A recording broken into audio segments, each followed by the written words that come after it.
Genius Invocation has finally come to Genshin, and I believe its tutorial is very solid. But, if there's something they didn't explain in detail during the tutorial, it is what each elemental reaction does. Just like in Genshin, elemental reactions are a core part of the gameplay, and it's best to understand what each elemental reaction does. So let's get on to the video. Before that, let me mention that the order of elements applied does not change the effects of the triggered reaction in GCG. The triggered reaction is the same no matter which of the elements were applied first.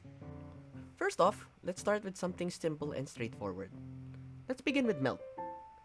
When Melt occurs, it deals an extra 2 damage to the active target on trigger. Vaporize is the same as Melt. It will also deal 2 extra damage to the active target on trigger. Next, we have Superconduct. Superconduct deals an extra 1 damage to the active target and 1 piercing damage to both standby characters. Take note that piercing damage cannot be blocked by shields nor damage reduction. And also, this extra damage cannot be buffed. Moving on to Electrocharge, like Vaporize is to Melt, Electrocharge is the same as Superconduct.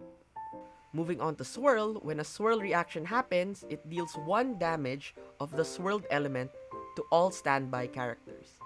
Take note, other reactions can be triggered by the swirled elemental damage.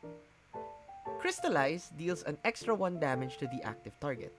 Your active character gets a shield point, and each shield point reduces any incoming non-piercing damage by 1. A character can have up to 2 shield points from Crystallize at a time. This shield point does not disappear as rounds end. Quicken, Aggravate, and Spread are all under the same reaction. They are all under Quicken.